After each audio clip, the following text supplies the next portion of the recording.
सद्बुद्धि, सन्मार्ग और कार्य का संकल्प देना, अडिग रहे विश्वास तुम पर, ऐसा अंतः कर देना, मेरे हृदय में आने में तुम्हें कोई संकोच न हो।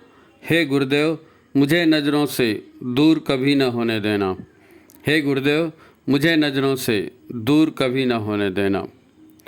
नमस्कार, गायत्री चिंतन धारा के इस सतत प्रवाह में आप सभी का स्वागत है। मित्रों, वंदनीय माता जी की जन्म शताब्दी पर जन जागरण हेतु, आत्म सुधार हेतु ये प्रयास जारी है गायत्री चिंतन धारा का। और पिछले दिनों, अभी कुछ ही दिन पहले, सोवियत संघ में 8.8 रिएक्टर स्केल का बहुत भयंकर भूकंप आया। 8.8 मतलब बहुत ही ज़्यादा होता है। सारी व्हेल समुद्र के किनारे आके मरने लगी और मछलियाँ किनारे में आ गई और बहुत बड़ा सारे साइन हुए पूरे। जलचर वगैरह जो भी समुद्र के थे उनको सबको पता चल गया कि भाई भूकंप आने वाला है या सुनामी आने वाली, उनको सबको पता चल गया। खैर, हम लोग भी वैसे देख ही रहे हैं कितना पानी गिर रहा है, कितना सूखा लग रहा है, कितना जंगलों में आग लगी, कितनी लड़ाइयाँ हुई, कितने रोज़ के ये बम, वो बम, आर्थिक बम, एटम बम, नहीं मालूम क्या क्या विनाश के इतने तान। अच्छा, घर में भी हो रहा है ना, समाज में भी हो रहा है, घर में भी हो रहा है। लोग कहते हैं बड़े बुजुर्ग कि भाई प्रकृति को हमने छेड़ा है और प्रकृति अब बदला ले रही है। तो उदाहरण लोग यही देते हैं, भाई खाद को उपयोग करना शुरू कर दिया, गाय बैल को अपने उपयोग करना बंद कर दिया, परिवार टूट गए और पर्यावरण खराब हो गया, प्लास्टिक बिखर गया। ये सारी जो बातें हैं सुन सुन के आदमी के कान पक गए। उसको लगता है कि हाँ यार ये नॉर्मल है। लेकिन नहीं, हर क्रिया की प्रतिक्रिया होती है और वो प्रतिक्रिया हम सभी को भुगतनी पड़ती है। प्रकृति का संतुलन बिगड़ा, भोगवादी मानसिकता बढ़ी, भोगवाद मन में बढ़ा, इसीलिए प्रकृति का संतुलन हमने बिगाड़ा कि मेरे को खेत बहुत ज़्यादा चाहिए, मेरे को और खेत चाहिए, मेरे को और कारखाने में उत्पादन कराना है। प्रकृति भी, आखिर आप ज़मीन कहाँ से लाओगे? जंगल काट के ही ज़मीन लाओगे ना। और विज्ञान का विकास उस समय इतना नहीं हुआ था, तो ऊर्जा के लिए जंगल ही काटे गए। बिगाड़ जो शुरुआत हुई वो जंगल कटने से ही हुई ना।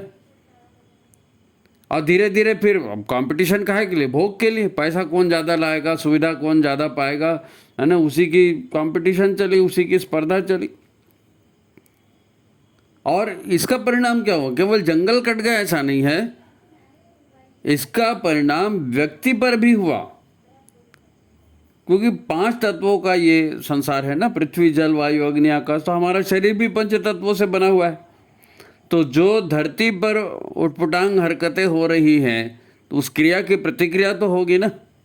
धरती पर भी होगी, धरती के भीतर भी होगी, और धरती पर जो लोग रह रहे हैं, क्योंकि उनका शरीर भी 5 तत्वों से बना और वो 5 तत्व यहीं से आए। जो धरती के 5 तत्व बिगाड़े, वही बिगड़े हुए 5 तत्व से तो शरीर बना ना। तो एक एक व्यक्ति, एक एक प्राणी के शरीर पर इसका प्रभाव पड़ा। ये क्रिया और परिणाम का चक्र है और ये शाश्वत है, वैज्ञानिक चक्र है, विज्ञान सम्मत है। अब ऐसे माहौल में जो लोग पैदा होते हैं, जो लोग बढ़ते हैं, बड़े होते हैं, तो उनके भीतर ये विकृत प्रकृति है, तो वो अपना असर तो दिखाएगी ना। इसी को कहते हैं कि प्रकृति जो है ना, व्यक्ति की मनोदशा को बदलती है, और व्यक्ति की मनोदशा परिवार की मनोदशा को बदलती है, परिवार समाज को बदल देता है। तो ये जो परिणाम प्रकृति के विनाश का शुरू हुआ, ये कितनी दूर तक गया? अच्छा, इसका प्रमाण भी है, अपन इसको देखेंगे, है ना। मेन बात यह है इस एपिसोड को बनाने का इसलिए ये है कि जो भी प्रकृति के साथ छल हुआ है ना, वो इतना ज़्यादा विनाशकारी हो गया है, बढ़ते बढ़ते बढ़ते बढ़ते, कि अब पूरा संसार ही नष्ट हो जाएगा, ऐसा हो गया। तो इसलिए अब प्रकृति जो है अपने आप को सुधार रही है ना। ऐसा मत समझिए कि धरती पर जीवन नहीं है, या मिट्टी निर्जीव है, या पानी निर्जीव है। नहीं, यहाँ निर्जीव नाम की कोई चीज़ नहीं है। कण कण में भगवान है, तो धरती भी भगवान। भाई हम धरती को माता कहते हैं ना, धरती माता से ही तो जीवन मिलता है। है ना। अब एक लिमिट तक कोई आदमी सहेगा, उसके बाद तो रिएक्ट करेगा ही ना। वैसे ही धरती है, एक सीमा तक उसने सहन किया, अब धरती अपने आप को सुधार रही है। तो धरती अपने आप को सुधारेगी ना, क्यों नहीं सुधारेगी? आपने सारा खनिज खोद लिया, सारा पेट्रोलियम निकाल दिया, सारा गड्ढे यहाँ वहाँ पूरा धरती के अंदर खोखला कर दिया ना। वो आइंस्टाइन पेन वेव्स का नहीं सुना आपने कि पशुओं की हत्या होती है, बूचड़ खाने होते हैं, तो उनकी आह से भी धरती फटती है। आइंस्टाइन पेन वेव्स, दर्द की तरंगों का अपन ने देखा ना। तो धरती कितना सहन करेगी? अब धरती अपने आप को सुधार रही है, प्रकृति अपने आप को सुधार रही है, लेकिन हम नहीं सुधर रहे हैं। हमारे जीवन में भोगवाद इतना घुस गया, इतनी आपाधापी बढ़ गई कि हम तो अरे आसमान चीर देंगे, सब एक कर देंगे, सक्सेस मिलना चाहिए, सक्सेस के लिए डटे रहो, धरती को फाड़ देना है, डटे रहना है, अडिग रहना है, सतत जुटे रहना है।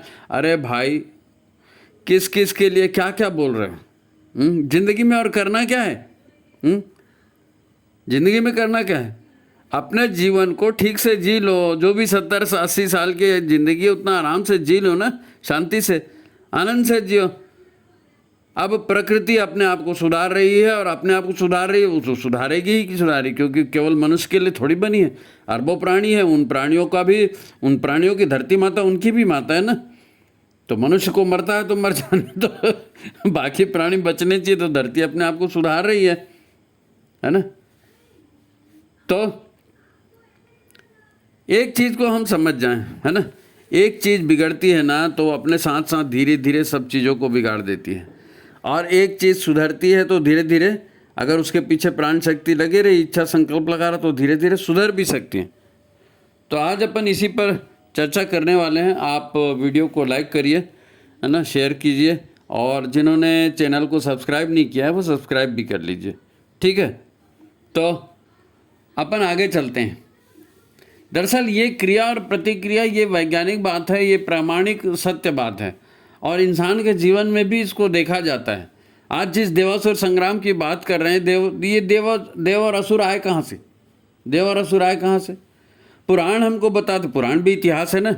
पुराण हमको बताते हैं कि हिमवान के राजा दक्ष प्रजापति, हिम क्षेत्र के राजा, हिमालय के राजा दक्ष प्रजापति, वो धार्मिक थे, और पहले के लोग थे ना बहुत धार्मिक और सब समझदार लोग थे, है ना, अच्छा जीवन जीते थे। तो उनकी 2 पुत्रियां थी, लड़कियां थी, और 2 लड़कियों का उन्होंने एक ही से विवाह कर दिया था। एक लड़की दीति नाम था, और दूसरी लड़की का अदिति नाम था। और इन्होंने वो कश्मीर जो है ना, कश्यप ऋषि के नाम से कश्मीर बना है, तो कश्यप ऋषि से उन दीति और अदिति दोनों का एक साथ विवाह कर दिया कि चलो दोनों लड़कियां हैं, ऋषि की सेवा करेंगी और अपनी गृहस्थी करेंगी। दे दिया उनको, अब शादी हो गई। अब देखिए प्रकृति कैसे बदलती है। दीति की प्रकृति अलग तरह की थी और अदिति की प्रकृति अलग तरह की थी। एक ही माँ बाप की संतान है, एक ही पति की दोनों पत्नियां हैं, लेकिन दीति की प्रकृति कैसी थी? दीति ऐसी थी कि वो भीतर ही भीतर उसको ना कभी तसल्ली होती नहीं थी, हमेशा क्षुब्ध रहती थी, क्लांत रहती थी, असंतुष्ट रहती थी, उसको किसी बात में तसल्ली होती ही नहीं थी, दुखी रहती थी। जब देखो तब उसको जरा जरा सी बात में क्रोध आ जाता था, जरा जरा सी बात में क्रोध आ जाता। इसीलिए ये उसकी मनोदशा ऐसी हो गई थी। अपने को जो भी मिला है उससे वो संतुष्ट रहती ही नहीं थी। ये भी ठीक नहीं है, वो भी ठीक नहीं है, वो भी ठीक नहीं है। दूसरे का ठीक लगता था, उसको लगता था मेरे ही लिए सब खराब हो रहा है ना। अब चलिए ठीक है, गृहस्थी चलने लगी। दीति के 2 पुत्र पैदा हुए, 2 पुत्र, एक हिरण्यकश्यप और एक हिरण्याक्ष। हिरण्यकश्यप और हिरण्याक्ष आपने सुना होगा, हिरण्यकश्यप की कथा है ना, भक्त प्रहलाद वाली। तो अब उसके 2 पुत्र। अब जैसी उसकी मानसिकता थी, है ना, जैसे उसकी मानसिकता थी, तो वो गुण उसके बच्चों में भी आए। हिरण्याक्ष और हिरण्यकश्यप जैसे पैदा हो गए अब उसके यहाँ, है ना। और दूसरी जो थी अदिति, तो अदिति थी वो शांत थी, उसको जो मिल जाए वो उसी में तसल्ली रहती थी। हमेशा ज्ञान प्राप्त करने के लिए, नई चीज़ जानने के लिए उसको हमेशा मतलब उत्सुकता रहती थी कि भाई मैं ये भी सीख लूँ, मैं वो भी कर लूँ, है ना। धैर्य उसको बहुत था, ईश्वर पर विश्वास उसको बहुत था। तो उसके जो बच्चे हुए वो देवतुल्य हुए, देवता जैसे हुए, लोगों की सहायता करने वाले, करुणा करने वाले, प्रेम करने वाले। अब दीति और अदिति दोनों माताओं का नेचर अलग, दोनों माताओं की प्रकृति अलग, तो उनकी संतान भी अलग। ये क्या है? अब आप इसको साइकोलॉजी बोलिए, इसको जेनेटिक्स बोलिए, क्या बोलेंगे, जो भी आप बोलेंगे, लेकिन है प्रकृति का परिणाम। जैसी प्रकृति थी वैसा ही परिणाम निकाला गया है ना। प्रकृति ने जैसा रखा, जैसे अपनी प्रकृति को रखा वैसे उसकी संतान पैदा हुई। अब समझ में आया? आज के बच्चे जो बिगड़ रहे हैं, इसके ऊपर इस एप्लीकेशन को लगाओ ना, ये जो मुद्दा है इसको आज के बच्चों पर लगाओ। आज के बच्चे इतने नखरे दिखाते हैं, इतनी जिद क्यों करते हैं, इतने क्रोधी और इतने हिंसक क्यों हो गए हैं? बच्चों में नैतिकता नहीं है, बच्चों में संस्कार नहीं है, बच्चों में सहन शक्ति नहीं है, बच्चों की महत्वाकांक्षा इतनी ऊंची हो गई है और उनको दूसरे की चीज़ अच्छी लगती है, खुद मेहनत करना नहीं चाहते। अब वो साम दाम दंड पे दूसरों की चीज़ छीन लो, चोरी कर लो। तो ये असुर पैदा हो रहे हैं आज, नहीं हो रहे? हमारे बच्चों का आचरण कैसे है? फिर भी यही लोग बड़े होकर माता पिता को नहीं संभालते ना जी। पूरा तंत्र जो है वो वहीं से बिगड़ रहा। प्रकृति, मनुष्य की, धरती की प्रकृति बिगड़ी तो वातावरण बिगड़ा, तो माता पिता की प्रकृति बिगड़ी तो बच्चे भी बिगड़े ना। अब यही बच्चे बड़े हैं, अब ये कमाते हैं, तो कमाएंगे तो क्या होंगे? पति पत्नी को लोग यूज़ करते हैं जी, यूज़ करते हैं, पति पत्नी को यूज़ करते हैं, एक दूसरे का शोषण करते हैं पति पत्नी। प्रेम से रहना तो जैसे किसी को आता ही नहीं है। अपना मतलब तुम मर गए तो मेरा क्या होगा, तुम मर गए उसका दुख नहीं है, तुम मर गए तो मेरा क्या होगा, है? फिर इसी से तलाक है, पारिवारिक हिंसा, ये सब बढ़ रहे हैं। ये समझने के लिए पर्याप्त है इतना जी, ये प्रकृति का बिगाड़ कहाँ तक जा रहा है नहीं। हम परेशान हो चुके हैं और अब हम चाहते भी हैं कि परिवार में माहौल बदले, परिवार का माहौल अच्छा हो, लोगों का नेचर अच्छा हो। तो ये नेचर बदल भी सकता है, ये नेचर बदल भी सकता है। और महाकाल की कृपा से आज जब धरती अपने आप को सुधार रही है, धरती अपने आप को सुधार रही है, तो इसका असर ब्रह्मांडी चेतना पे, चेतना का असर जो है बहुत व्यापक हो रहा है, केवल धरती पर नहीं। आप महसूस करेंगे कि सारी दुनिया में आध्यात्मिकता का एक उभार आया है ना। हम लोग तो कोई मिशनरी बना के तलवार लेके धर्म परिवर्तन करने नहीं गए किसी का ना, लेकिन अफ्रीका है, यूरोप है, अमेरिका है और यूरोप के देश हैं, वहाँ कैसे हिंदुत्व बढ़ रहा है, अपने आप बढ़ रहा है। ईश्वर के प्रति श्रद्धा अपने आप बढ़ रही है। अच्छे लोग, भाई भगवान ने ऐसा माहौल बना दिया है ना, तो इसका लाभ भी उठाना चाहिए। अध्यात्म का एक उभार आ रहा है ना, और बढ़ भी रहा है। छोटे छोटे बच्चों में ये उभार दिख भी रहा है, जिनके थोड़े माता पिता ठीक ठाक हैं, जिनके घर के आसपास थोड़ा माहौल ठीक है ना, तो जिनके हृदय में सात्विकता के बीज, सात्विकता के संस्कार है ना, बीज रूप में पड़े हैं, तो ऐसे बच्चे बड़ा गजब का अपना रूप दिखा रहे हैं। छोटे छोटे घरों में माँ बाप सब मांस खाते हैं, मछली खाते हैं, लेकिन बच्चा कहता है नहीं मेरे को नहीं खाना है। वो बच्चा गायत्री मंत्र का जाप भी बोल रहा है, गणेश जी की आरती भी कर रहा है, भगवान के पूजा भी कर रहा है, और भगवान के ये भी करता है, जगन्नाथ जी का ये जा रहा है बजा रहा। सब बच्चे लोग बड़े, कोई भजन बजता है तो खड़े हो जाते हैं, ताली बजाते हैं, छोटे छोटे बच्चे। तो जिनके भीतर आध्यात्मिकता के, सुसंस्कारिता के बीज हैं, वो भी दिख रहे हैं। क्रिया की प्रतिक्रिया होती है ना। अब सब जगह लूट और भ्रष्टाचार और सब जगह उसकी प्रतिक्रिया में अच्छे लोग भी पैदा होंगे और हो रहे हैं, है नहीं? अच्छे लोग भी पैदा हो रहे हैं। देखो, जब कोई तप साधना करता है, जब कोई सुधार का प्रयास होता है, सुधार का प्रयास, तो क्या होता है? नकारात्मकता पहले उभरती है। समुद्र मंथन भी हुआ था तो सबसे पहले जहर निकला था।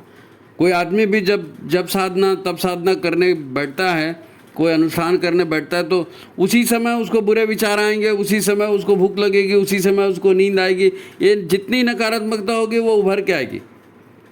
तो आज आप कहेंगे कि भैया आप बोल रहे हो कि लोगों के भीतर आध्यात्मिकता बढ़ रही है, ऐसा, तो आप बुराई के ढेर उदाहरण दिखा भी सकते हो और वो स्वाभाविक भी है। गली गली अपराध हो रहा है, महिलाओं के चैन खींचना, उनके साथ अभद्र व्यवहार करना, और ये वो जितना भी दिख रहा है, इनकार नहीं है उससे, वो हो रहा है। लेकिन जैसे आध्यात्मिकता उभर रही है तो विष भी बाहर आ रहा है, विष भी बाहर आ रहा है। बहुत से लोग इसका उदाहरण दे सकते हैं, अरे ये जिहादी लोग इतना मारकाट करते हैं और ये धर्मांतरण करते हैं और ये लव जिहाद करते हैं और फलाना और ठिकाना, इसका क्या इनको परिणाम नहीं मिलेगा? कर्म का फल बोल रहा है तो इनका फल नहीं मिलेगा। अरे भाई इनका फल है, कर्म का फल केवल ब्राह्मणों के लिए, अच्छे साधु संतों के लिए थोड़ी है, कर्म फल सभी के लिए है। किसको कर्म का फल नहीं मिला? अब आप खुद ही सोचो ना भाई, ये इतने सुनामी आ रहे हैं, इतने भूकंप आ रहे हैं, इतने बाढ़ आ रहे हैं, और जहरीला खान पान हो रहा है और दंगे फसाद और लड़ाइयों, तो आदमी मरेंगे नहीं क्या? एक कोरोना फैला, और भी ऐसी कितनी बीमारियां आने वाली, आदमी मरेंगे नहीं क्या? आपस में लड़ लड़ के मरेंगे, जहर खा के मरेंगे, कुछ भी करेंगे, जनसंख्या कम होगी ही होगी, जनसंख्या कम होगी ही होगी। जाहिर है जनसंख्या कम होगी तो मनुष्यों की गर्भ कम मिलेंगे तो आत्माएं आएंगी कहाँ?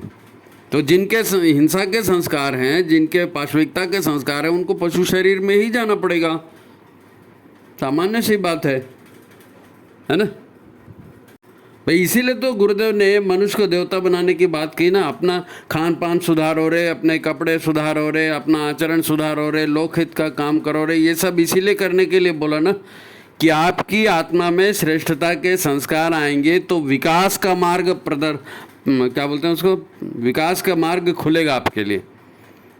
और जैसे बाकी लोग पशुवध कर रहे हैं, अब जहर निकल रहा है, पहले है ना जहर निकल रहा है, तो जो लोग जहर का सेवन कर रहे हैं तो वो करते रहें, उम्र भी जाएंगे तो उसके बाद उनको उस तरह का शरीर मिलने वाला है नहीं। तो ये जो भी माहौल बन रहा है, इसमें गुरुदेव ने जो आत्म सुधार की बात करी है ना, इसके ऊपर ज़बरदस्त ध्यान देना है। अगर आपने आज तक अभी नहीं दिया है, हो सकता है 2 साल बाद, साल भर बाद, 6 महीने बाद कोई प्रलय आ जाए, कोई ऐसी चीज़ आ जाए और हमको मरना पड़े, तो हम अच्छा संकल्प लेकर के मरें, अच्छे कर्म लेकर के मरें, वो चीज़ ज़्यादा ज़रूरी है ना। देखो आपको बता रहा हूँ एक चीज़, बिल्कुल ये इसको नोट रख लेना। एक उदाहरण है और ध्यान से सुनिए आप। आपको मालूम होगा इस धरती पर मनुष्य के जन्म के पहले डायनासोर्स रहते थे। डायनासोर्स मतलब बड़ी बड़ी छिपकलियाँ, वो पिक्चर भी बन गई ना डायनासोर के ऊपर 2-3, तो डायनासोर आजकल सब लोग जानते हैं। तो बड़े बड़े डायनासोर रहते थे, पक्षियों का आकार बहुत बड़ा, डायनासोर का आकार बहुत बड़ा, जानवर बड़े बड़े, हाथी बड़े बड़े, मनुष्य भी हाइट हेल्थ बहुत ज़्यादा थी पहले, कहते हैं 10-10 फीट के इंसान होते थे।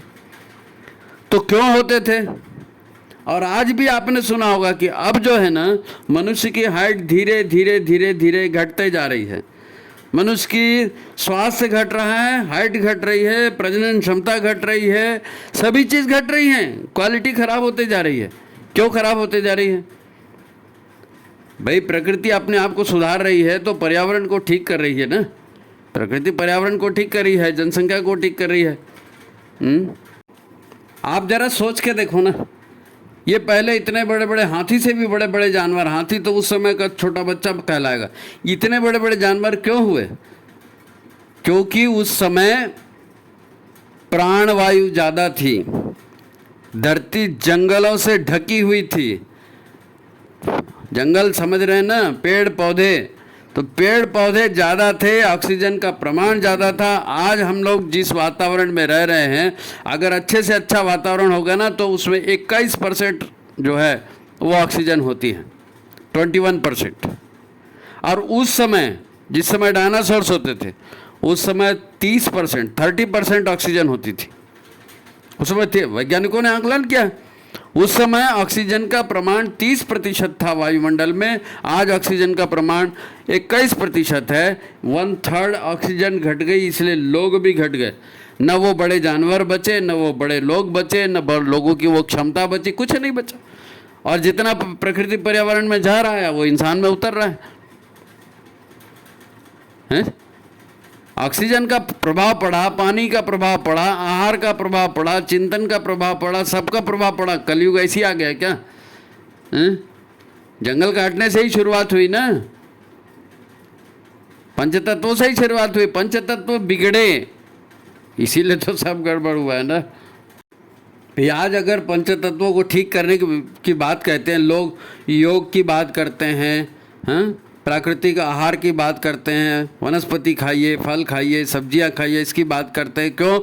अपने प्रकृति को सुधारना है। मनुष्य की प्रकृति खराब हुई इसलिए पर्यावरण खराब हुआ। तो मनुष्य की प्रकृति को ही सुधारने के लिए योग था, सूर्य नमस्कार था, प्राणायाम था, ये सारा अपने पांचों तत्वों को सुधारने की बात थी, है नहीं? अब जिनको हम जानवर कहते हैं, जिनको पशु कहते हैं, ये जानवर, ये पशु बेचारे किसी स्कूल कॉलेज में पढ़ने नहीं जाते, ये कोई फैशन करते नहीं है, इनको कोई गाड़ियों में घूमना नहीं है, इनको कोई नौकरी धंधा करना नहीं। तो ये क्या करते हैं? इनका स्वास्थ्य खराब हुआ तो ये अपनी प्रकृति को ठीक करने के लिए सबसे पहले भोजन बंद करते हैं। किसी भी पशु की तबीयत खराब होगी तो सबसे पहले वो खाना बंद करेगा और रेस्ट करेगा। हम खाना बंद करते हैं क्या? हम तो डॉक्टर को जाके बोलते हैं भैया ये बीमारी हो गई, अब क्या खाऊं? खा के बीमार हुए फिर जो बोलते हैं अब क्या खाऊं। और रेस्ट करना तो छोड़ दीजिए, बिस्तर में भी पड़े हैं, टीवी देखेंगे, किसी से बकबक करेंगे, फ़ोन करेंगे, मोबाइल करेंगे, कुछ न कुछ करेंगे। रेस्ट है क्या? दिमाग में रेस्ट नाम की चीज़ नहीं है, इसीलिए तो 50 बीमारियां और बढ़ गई ना। तो प्रकृति को ठीक करने का, अपने भीतर की प्रकृति को ठीक करने का जो उपाय था वो भोजन बंद करके था, वनस्पति आहार लेने से था। पशु पक्षी ऐसा करते हैं, हम नहीं करते हैं, हम नहीं करते हैं। अब महाकाल धरती को ठीक कर रहे हैं तो हम भी अपने आप को ठीक करें, हम भी अपने आप को, अपने आहार को सुधारें, अपने चिंतन को सुधारें, अपने जीवन की गति को कम करें। भाई भगवान ने 2 कदम 2 पैर आपको दिए थे तो पैर से आप दौड़िए, और क्या करोगे? कितना तेज चलोगे? बैला रख लिए, घोड़ा रख लिए, उतना ही करोगे ना। अभी तो 600 किलोमीटर 700 किलोमीटर प्रति घंटे के हवाई जहाज में उड़ रहे हैं। 300 350 तो मिनिमम रहता ही है हवाई जहाज की स्पीड। ट्रेन आ गई है 100-150 के ऊपर, मोटरसाइकिल आ गई, जिसको देखो मोटरसाइकिल भगा रहा। जब आपकी गति बढ़ जाएगी, जब आपके चिंतन की गति बढ़ जाएगी तो आपका चित्त शांत कैसे रहेगा? चित्त शांत नहीं रहेगा तो अच्छे विचार ही नहीं आएंगे, अच्छे विचार ही नहीं आएंगे। अब बिगड़ गई, अब पूरे आ रहे हैं, ज्वालामुखी आ रहे हैं, सुनामी आ रहे हैं, महायुद्ध आ रहे हैं, बीमारियां आ रहे हैं। अब करो ना ठीक, कैसे करोगे? कैसे करोगे? 2 ही उपाय आपके पास हैं। एक तो अपने शरीर को और अपने मन को ठीक करो, अपनी आदतों को ठीक करो। और कोई उपाय है? अपने शरीर को, अपने मन को और अपनी आदतों को ठीक करो। और दूसरा, प्रकृति को अपने हिसाब से काम करने दो, प्रकृति को अपने हिसाब से काम करने दो। प्रकृति सुधार रही है ना अपने आप को, तो हमारी भी प्रकृति को हमको सुधारना चाहिए, हमारी प्रकृति को भी हमको सुधारना चाहिए।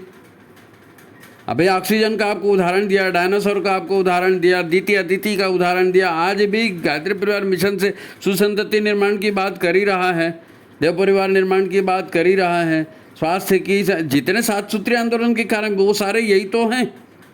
सावधान युग बदल रहा है बोल के गुरु जी गए तो क्या ये कार्यक्रम दे के गए ना भैया इसको करना है करके है? अब जिनके भीतर तमस ज़्यादा है, नकारात्मकता ज़्यादा है, वो सोते रहते हैं, उनका दिमाग काम नहीं करता, वो नशा करते रहते हैं, वो झगड़ा करते रहते हैं, वो किसी भी ज्ञान की बात को सुनते ही नहीं है, प्रवचन में उनका दिल ही नहीं लगता, कभी पढ़ाई से तो दुश्मनी होती है। अब ऐसे लोग बोलेंगे भैया कहाँ युग बदल रहा है, हमको बताओ, भगवान कहाँ हैं, हमको बताओ। तो अब इनको एक लाइन में तो आप नहीं बता सकते। आज अगर ये एपिसोड आप देख रहे हैं तो ये गुरुदेव की कृपा से आप इसको सुन रहे हैं और गुरुदेव का संदेश आपके पास जा रहा है। सो ये संदेश यही कहता है। आप कहेंगे कि भाई जब प्रलय हो रहा है सब मर रहे हैं तो हम भी मर जाएंगे, फिर भोग करके ही मरे। अरे भोग करके मरेंगे तो जब भी प्रलय और महाप्रलय भी होती है ना तो उसके बाद जीवन फिर शुरू होता है, उसके बाद जीवन फिर शुरू होता है। और मनुष्य हमेशा कम होते हैं। पानी के जीव ज़्यादा होंगे, धरती के जीव ज़्यादा होंगे, वनस्पति ज़्यादा होगी, ये सब, ये मनुष्य का पोषण करने वाले ना पहले ये आएंगे, उसके बाद इंसान आएगा। तो यदि आपके भीतर में पशुता के संस्कार रहेंगे, क्रोध रहेगा, हिंसा रहेगी, बदले की भावना रहेगी, दुष्टता रहेगी, तो पशु ही मिलेगा आपको। अब भेड़िया बनोगे कि लोमड़ी बनोगे, कुत्ता बिल्ली बनोगे, कौवा गधड़ बनोगे, क्या बनोगे, वो जैसी उस समय की स्थिति रहेगी। क्योंकि आत्मा के ऊपर जो संस्कार है ना, जीवात्मा, आत्मा नहीं जीवात्मा, जीवात्मा के जो संस्कार हैं वो अगर भोगों के हैं, पशुता के हैं, तो पशु ही बनेंगे ना, दूसरा कैसे बन सकते हैं आप। तो चाहे 2 दिन में प्रलय हो जाए, चाहे 6 महीने में प्रलय हो जाए, चाहे 6 साल में प्रलय हो जाए, चाहे कभी मत हो, आपको आत्म सुधार करना ही करना है, इसी समय करना है। वो पैसा कमाने की झंझट छोड़ो, खूब तिजोरी भर लिए, है ना। अभी तो मिलजुल कर रहना सीखो, परिवार बनाना सीखो, प्रेम बांटना सीखो, ये करना पड़ेगा। नकारात्मकता जिसके भीतर भरी है उसको ये विचार नहीं आएंगे, नहीं आएंगे। वो महाविनाश और नवनिर्माण से उसका दूर दूर तक कोई संबंध नहीं है। तो जाने दो, जाने दो, जब तक उसकी तकदीर में इंसान का शरीर रहे, इंसान में रहेगा, नहीं तो जाएगा, जानवर की योनि में जाएगा, क्या दिक्कत है। अब कई लोग हैं पूजा पाठ का भी दिखावा करते हैं, चढ़ौतरी देते हैं, मंदिर बनाते हैं, बहुत कुछ करते हैं, लेकिन आचरण नहीं लाते। दीक्षा दे दिए लेकिन गुरु के हिसाब से चलते नहीं है। तो मेन बात तो यही है कि गुरु के हिसाब से सोचते हैं कि नहीं और गुरु के हिसाब से चलते हैं कि नहीं। कितनी बिल्डिंग है, कितनी प्रॉपर्टी, अरे कितने बड़े बड़े चक्रवर्ती आए, राजा सम्राट मर खप गए, कौन किसको पूछता है, कौन किसको पूछता है। आप खुद देखेंगे ना तो आपको समझ में आएगी। अभी तो गांव-गांव में मोबाइल पहुंच गया है, तो शहर और गांव के लोगों में जो है ना मानसिकता, सोच और कर्म में धीरे धीरे तो दूरी जो ख़त्म होते जा रही है कि जैसे होते जा रहा है। लेकिन इसके बावजूद भी आप देखो, ये जितने हाय पैसा करते हैं ना, फैशनबाजी करते हैं, उसको दिखाना है, उसको दिखाना है, ब्यूटी पार्लर जाना है, कपड़े चेंज करना है, फलाना करना है, ऐसी पार्टी करेंगे, वैसी पार्टी, इससे आत्मा के विकास की कोई बात नहीं होती। मनुष्य की गुणवत्ता इसमें बढ़ती है क्या? मनुष्य की कोई गुणवत्ता नहीं। तो जितने ये सब करने वाले हैं, प्रदर्शन करने वाले, पैसे के पीछे भगने वाले, ये लोग ज़्यादा दुखी हैं। ये लोग ज़्यादा दुखी क्योंकि इनको कभी तसल्ली होती ही नहीं और इनको कभी तसल्ली हो ही नहीं सकती। तसल्ली नहीं होगी, लोगों से ईर्ष्या करते रहेंगे और दुनिया पलट देंगे और तकदीर बना देंगे और भिड़ जाओ उसमें। अरे भाई, जो प्रारब्ध में होगा उससे ज़्यादा तुमको वैसे भी नहीं मिलेगा, है ना। तो इस बात को समझना पड़ेगा कि ये जो कुछ भी आज अगर आसुरी प्रवृत्ति बढ़ी हुई आपको दिख रही है, तो मैंने कहा ना कि प्रकृति अपने आप को सुधार रही है, तो विष तत्व पहले बाहर निकल रहा है। क्योंकि दुष्ट हैं, इनको अगर स्वर्ग में पहुंचा दोगे तो ये स्वर्ग को भी गंदा कर देंगे। दुष्ट लोगों को स्वर्ग में पहुंचा, धरती स्वर्ग बन जाएगी और ये दुष्ट जिंदा रहेंगे तो इनको भरपूर जितनी दुष्टता करनी है करने दो। आखिर इनका शरीर नष्ट होगा तो दोबारा इनको इंसान का शरीर नहीं मिलने वाला है। योग्यता ही नहीं रहेगी, कर्म ही नहीं रहेंगे। कर्म के हिसाब से तो ना ब्रह्मांडी चेतना जब इतनी बड़ी धरती का शोधन कर रही है, तो ये महाकाल की चेतावनी हमारे लिए है। इसीलिए तो उन्होंने गुरुदेव को भेजा कि भैया अपनी प्रकृति को बदल दो। पंचकोशी साधना क्या है? पंचकोशी साधना क्या है? अपनी प्रकृति को, अपने विचार को, अपने चिंतन को बदलने की ही साधना है, नहीं है। ये जीवन में जितनी जटिलता हो गई है, ये जटिलता ही तो हम लोग को दुखी करती है ना। इस जीवन को सरल बनाओ भाई, दाल चावल खा करके और दाल सब्जी खा करके और आपका जीवन चल सकता है। पैदल चल के भी चल सकते हो, काम कर सकते हो। बड़े बड़े लोग जाते हैं आजकल जंगल में रहने के लिए। क्यों? क्योंकि यहाँ घर में, शहरों में और बंगलों में उनको वो अच्छा ही नहीं लगता। वाइल्ड लाइफ चाहिए, जंगल का जीवन। पिकनिक मनाने तो यहाँ हर आदमी पिकनिक जाने की सोचता है। क्यों? क्योंकि माहौल उसने घर में ऐसा बना के रखा है कि वहाँ उसको सुख शांति महसूस ही नहीं होती। अब प्रकृति के विरुद्ध चल के कुछ मिल रहा है क्या? कुछ मिल रहा है? लड़ाई झगड़े के सिवा कुछ मिला? प्रेम व्यवहार मिला? अरे मनुष्य का शरीर ही देख लो, हमेशा बीमार हो रहा है, और चिढ़ रहा है, गुस्से में आ रहा है, क्रोध में आ रहा है, आतंकी बन रहा है, मर रहा है, मार रहा है। कोई आत्मीयता के संबंध, माता पिता भाई बहन, कहाँ संबंध बचे? और खुद का जीवन जी, खुद का शरीर संभालते नहीं समझ रहा है, संतान पैदा करने के योग्य नहीं, नपुंसक पैदा हो रहे हैं लोग बाग, जहाँ देखो वहाँ फर्टिलिटी क्लिनिक खुल रहा है? और मरे जा रहे हैं उसी काम को करने के लिए। तो ये महाकाल का के हिसाब से ये काम हो रहा है। अगर अच्छा भी काम हो रहा है तो महाकाल कर रहे हैं, और बुरा भी काम हो रहा है तो वो भी महाकाल ही कर रहे हैं। क्यों? पाप कर रहे हैं ना, पाप का घड़ा भरने दो, भरने दो, पाप का घड़ा फूटेगा तो उसी में डूब के मरेंगे। तो ये जितने भी दिन आपके ज़िंदगी के बचे हैं, उन जिंदगी को गुरुदेव के हिसाब से चला लो। प्रकृति बोल रही है लेकिन आदमी सुनता नहीं है।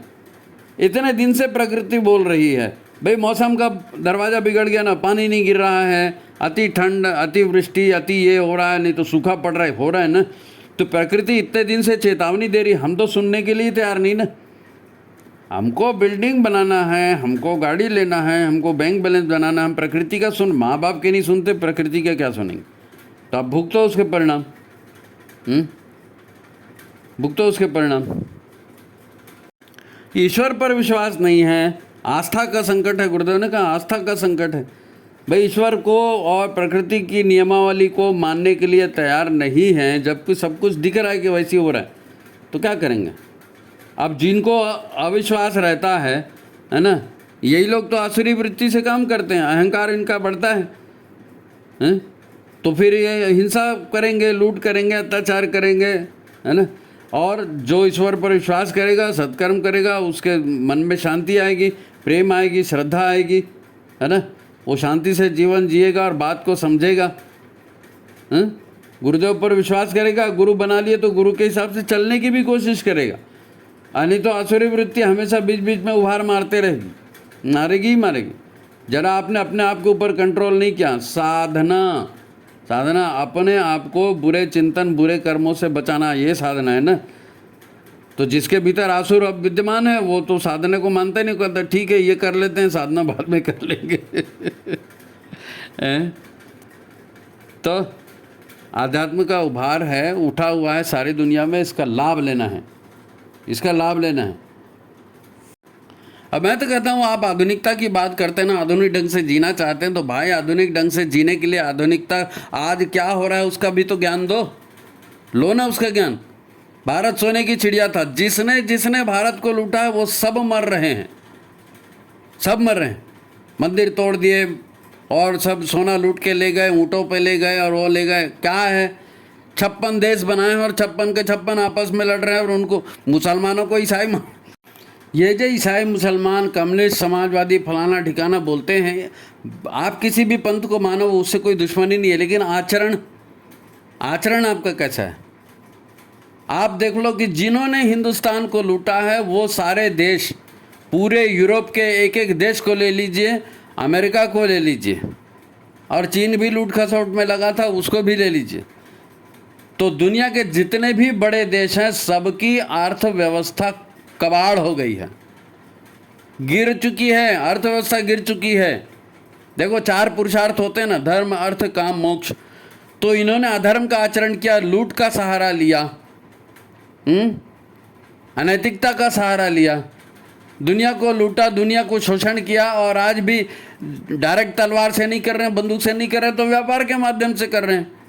IMF बना दिया, वर्ल्ड बैंक बना दिया, फलाना ठिकाना बना दिया, उसके माध्यम से शोषण कर रहे हैं, धर्मांतरण करके शोषण कर रहे हैं। तुम मेरे धर्म में आ जाओ, अरे आ जाएगा तो क्या कर लेगा? लेकिन वो शोषण का हिसाब है, लूट का हिसाब है। अब ये सब बर्बाद हो रहे हैं क्योंकि धर्म अनुकूल आचरण नहीं किया। 4 पुरुषार्थ हैं और इनकी कड़ी है, धर्मानुकूल आचरण नहीं किया तो फिर पैसा तो आया, कहाँ से आया? हरामखोरी से आया है। तो जब हरामखोरी से पैसा आ रहा है तो अधर्म का आचरण करवाएगा। भाई हम अपने जीवन को धर्मयुक्त ढंग से जिएंगे और धर्मयुक्त ढंग से अर्थोपार्जन करेंगे। तो धर्मयुक्त ढंग से जिन जिन लोगों ने, समाज ने, देशों ने अर्थोपार्जन नहीं किया है, उन सब की अर्थव्यवस्था डूब चुकी है, उन सब की जो है क्या कहने प्रजनन क्षमता खत्म हो चुकी है। सबकी वो बुढ़े बुढ़े लोग बच्चे हैं, जवान खत्म हो गए उनके, है ही नहीं, बच्चे ही नहीं पैदा करते, खाली भोग करना है। तो अधर्म का आचरण किया तो पैसा अधर्म का आया, पैसा अधर्म का आया तो नहीं फला, सोच खराब हुई, जीवन खराब हुआ, समाज खराब हुआ, सब खराब हुआ, दिख रहा है। दिख रहा है, इसीलिए तो सब हिंदुत्व के शरण में आ रहे हैं, गायत्री के शरण में आ रहे हैं, यज्ञ की शरण में आ रहे हैं, योग की शरण में आ रहे हैं, जड़ी बूटी की शरण। देखो, जिसके पास महाकाल की पुकार पहुंची, जिसने महाकाल की पुकार सुनी, उसी का कल्याण होगा। सुनी मतलब सुन के किया। नहीं साहब हम तो हिंदू हैं, हमने, अरे हिंदू होने से कुछ नहीं होता। आपके गुरु हैं, आपके गुरु ने क्या कहा, आप गुरु के हिसाब से काम कर रहे हो, नहीं कर रहे हो तो निगुरे हो। तुम्हारे पास तो भोग का वातावरण है, भोगों के हिसाब से चलोगे तो भोगों के हिसाब से तो कुत्ते बिल्ली के जैसे मरोगे। और क्या, दिख तो रहा है धरती करवट ले रही है, पापाचार बढ़ रहा है तो बढ़ जाओ, पाप कर लो जितने पाप करना है। फिर उसके बाद बोलना मत कि इंसान बनाना है। इंसान तो वही बनेंगे जो इंसान बनने के लायक होंगे। मनुष्य में गर्भ उन्हीं को मिलेगा ना, गर्भों की संख्या ही कम होगी। कैसी बात कर रहे हो आप, दिख रहा है साफ साफ। तो फिर ये जो कुछ भी हो रहा है महाकाल की अनुमति से हो रहा है, महाकाल की प्रेरणा से हो रहा है, और आपको अपना देखना है। आप अपने आप को देखिए, गुरुदेव को देखिए, गुरुदेव के हिसाब से चले, महाकाल आपका कल्याण करेंगे, है ना। आज का यही संदेश था। आप देख लो दुनिया को, अंतिम ये जो भोग विलास का जितना भी है ना, दुनिया की तथाकथित प्रगति, ये सब तथाकथित प्रगति को आप देख लो, उसके बाद ये देखने को नहीं मिलेगा। ठीक है, तो आज की बात यहीं समाप्त करते हैं। विषय बहुत बड़ा है जी, लेकिन ज़्यादा बोलना फिर वो लंबा भी हो जाता है ना, कोई मतलब नहीं है। बहुत सारे उदाहरण इसमें दिए हैं, देवासुर के भी उदाहरण दिए हैं, और प्रकृति पर्यावरण का भी उदाहरण दिया, स्पष्ट आपके सामने में है। अब जिसको मानना है, महाकाल की पुकार है, मानना है मानो, नहीं मानना है मत मानो। भगवान आपका कल्याण करे। आज की बात समाप्त। सभी को प्रणाम, नमस्कार। हाँ, वीडियो को लाइक कर दीजिए, शेयर कर दीजिए, चैनल जिन्होंने सब्सक्राइब नहीं किया सब्सक्राइब कर दीजिए, है ना। ठीक है, प्रणाम।